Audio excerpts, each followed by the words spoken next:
Press cane came about patents in the mid-1800s, so this is an old process, but new in comparison to the hand cane, where you're weaving the material through the holes along the edge. A press cane chair is identifiable by the spline around the border of a panel of cane. We're able to use a pre-woven sheet of cane and the correct size spline to replace the panel. It's a groove that runs under the spline. The material is pressed into the groove, and then the spline fits on top with glue. And the combination of the mechanical holding of the spline and the chemical holding of the glue gives you a really solid seat.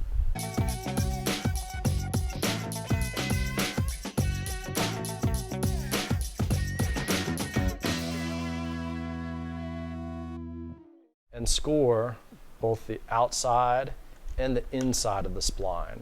You don't have to really dig in there. You're just trying to break any of the finish that may come up over the spline and cause it to break the wood on the outside while you're removing the spline. The easiest way is to use a brad point bit. You're going to put entrance holes into the spline itself. When drilling down, once you get through the spline, there's a bit of a gap on most chairs, and you can feel that the drill bit drops. Then you know you're through the spline, and you don't want to go deeper than that and get into the wood of the groove itself. We do a lot of press cane work here at Silver River, so it's worth it for us to invest in a pretty big steamer. Vinegar is a wonderful solvent as well. You can use an eyedropper or a syringe to put the vinegar into these access holes, just as you would the steam with the steamer.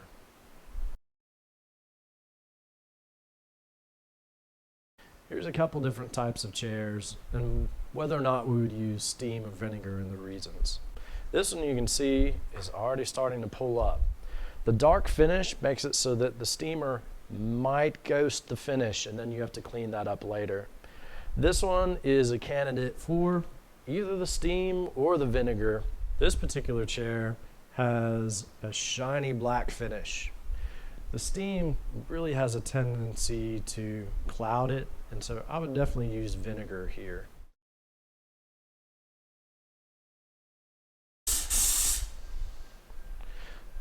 So choose the hole closest to the splice point and give it a healthy dose of steam.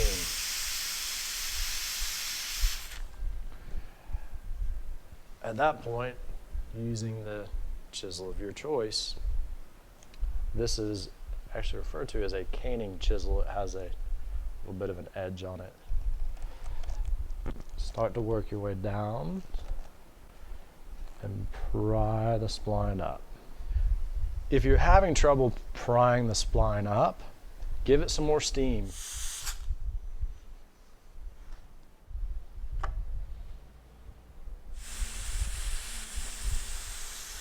Once you have an end to work with and pull on, work with the steam a access hole or two ahead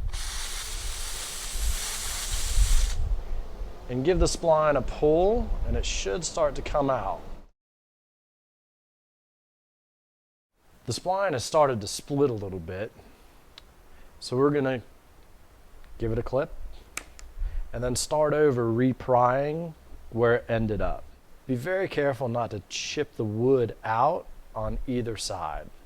And also, you don't want to put a lot of pressure on the edge of your groove because you can do damage that way as well.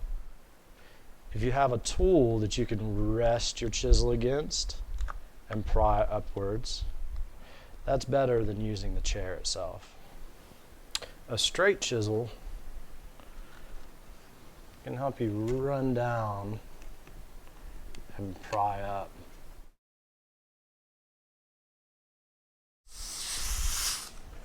Don't burn your hands.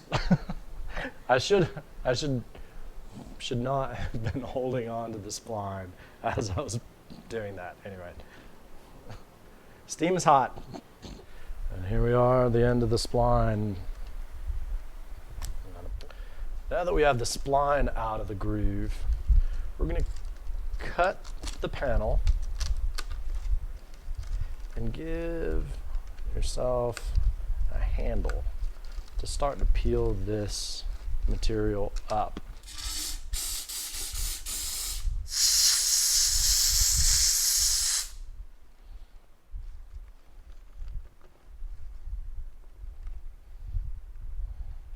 Okay. And here we have a pretty clean groove under there. So I'm going to continue to jet steam into the groove and then kind of roll and peel this material over around the edge.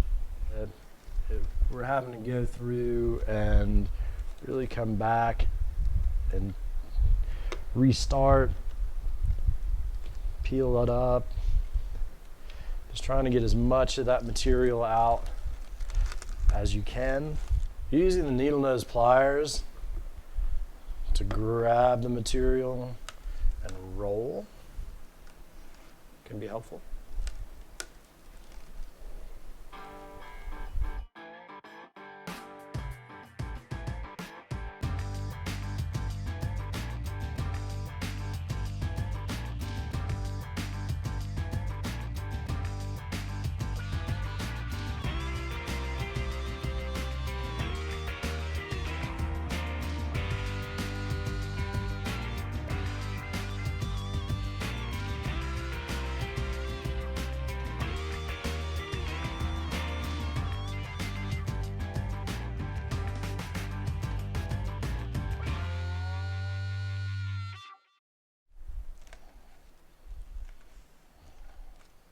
Even though that was a little harder than I wanted it to be, we're at this point now with only about 10 minutes worth of work, where there's glue stuck and pieces of the cane material that didn't quite come out all the way. It's easiest, honestly, to let it dry and then chip out those last little bits.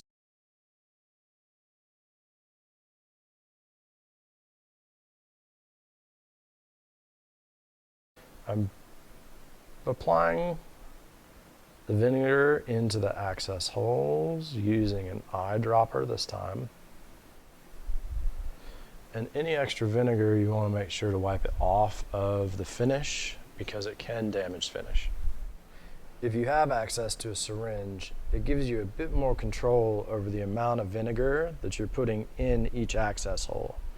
You can also use it to force a little more vinegar into the holes than you can with the eyedropper.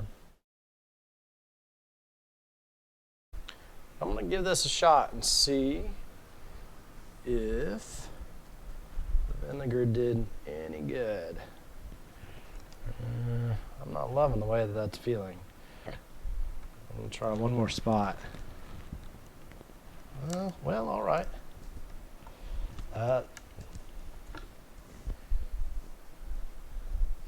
It's starting to peel up.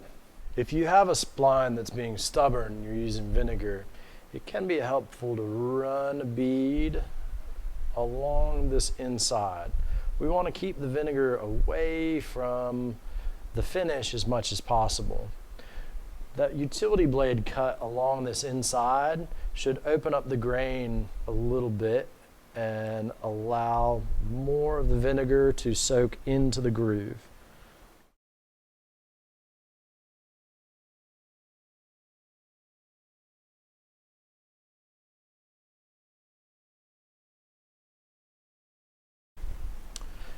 It was starting to peel up last time. Let's see if it looks like, oh, lost a piece.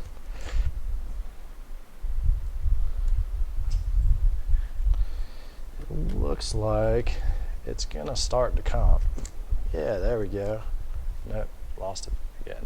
But the vinegar has done its job. It's not a It's not a cure-all, it's still work, but coming in and prying the spline out as you go.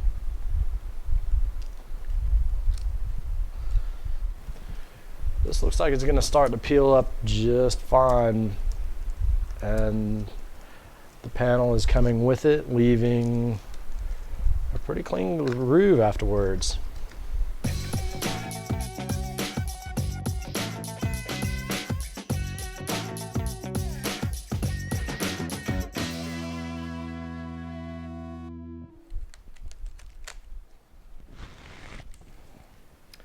One of the drawbacks for vinegar is that it is gooey. The steam is gooey too, but it seems like the vinegar is gooier.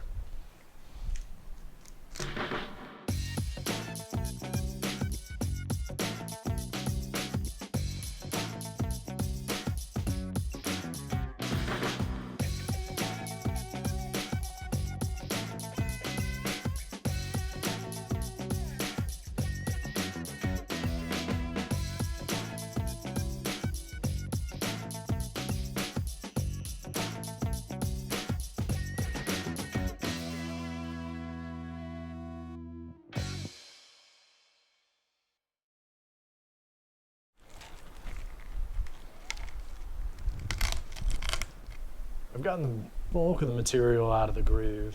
Now it's time to let it dry, and all that sticky vinegar glue is going to solidify again. It'll be a lot easier to chip out.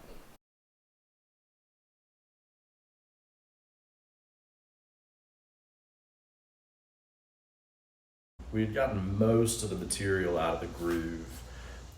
A large chisel, not super large, this is a 3/4 inch. The glue has actually oozed up out of the groove and stuck material onto the top here. It doesn't have to be pristine, but I want to make sure that a lot of the big chunks of that material are gone. If you go on the inside of the groove and the outside, and you want to be extra careful that you're not actually making the groove any bigger than it is. And you can kind of peel away at the edge, working down the groove on both sides. I like the caning chisel at this point, kind of running on the inside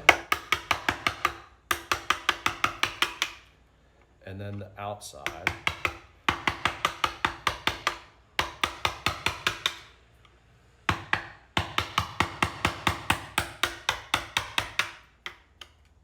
By using the large chisel on both sides and then running along the bottom on each edge, you can get most of the material out. This is just about as clean as you need it in order to put material back in. It doesn't have to be pristine. You just want to get most of the glue chunks out.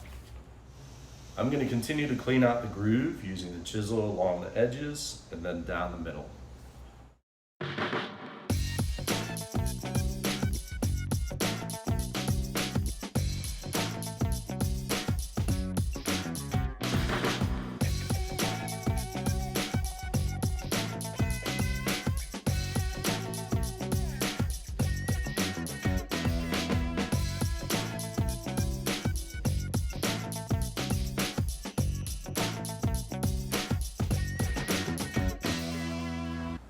Most of the groove is cleaned out. There is still little bits on the bottom. You can come back and I'll let a nice flat head screwdriver and just run it along the edge. It's gonna help chip out some of the little stubborn bits. Just like so. Okay. When we first started doing this, all we were using was a screwdriver, no chisels. Sometimes take us a couple hours to get a seat like this apart. We're revisiting this chair that we started using vinegar as a solvent. This one was a little easier to clean out, but that says more about the glue that was used last time than the process itself. I've worked on this one for a little bit, but we've got a couple spots here that still need a little help.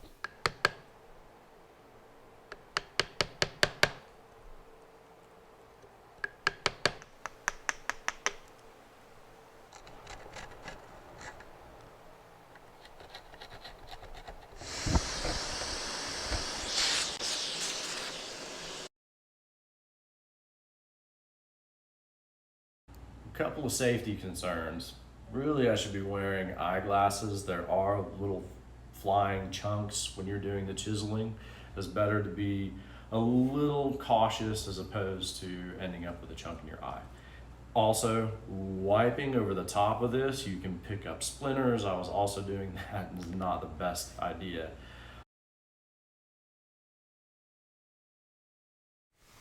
I'm using a combination of orange oil and beeswax, and you can apply it with a rag or with some very fine steel wool, and taking time to wipe off the excess.